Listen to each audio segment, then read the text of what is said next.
Водена техника за диафрагмено дишане. Дълбоко коремно дишане.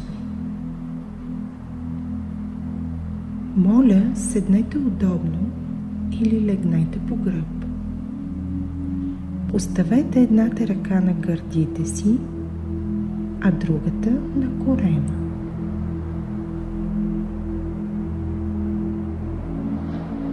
Затворете очите си и се отпуснете.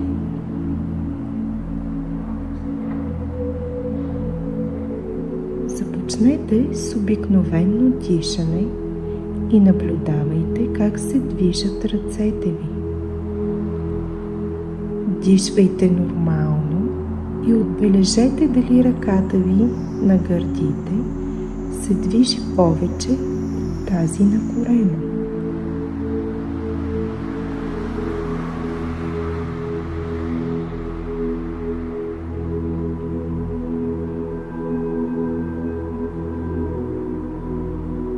Сега вдишайте бавно и дълбоко през носа за 4 секунди, като се опитвате да надуете корема си като балон.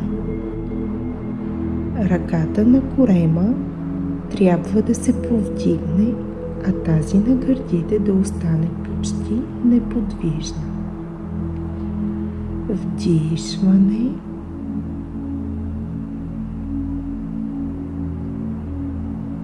Сега задръжте дъха си за 2 секунди.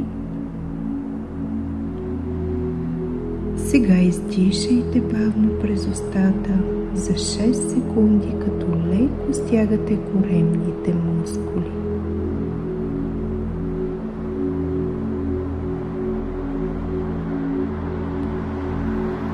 Повторете този цикъл. Вдишване през носа. Задръжте дъхът си за 2 секунди и издишайте през устата за 6 секунди. Повторете този цикъл още 3 пъти сами.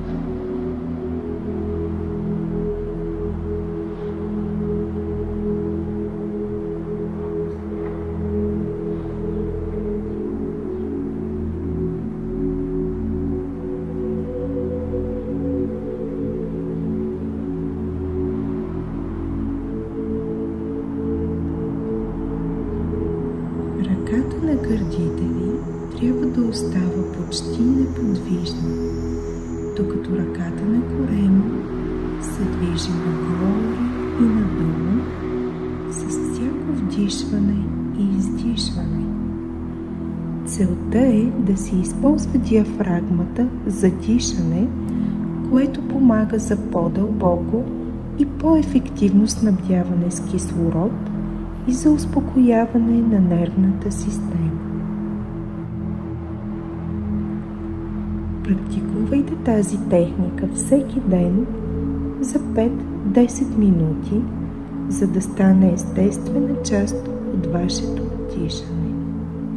С течение на времето ще забележите, че дишането ви става по-дълбоко и по-спокойно, което ще помогне за намаляване на стреса и тревожността.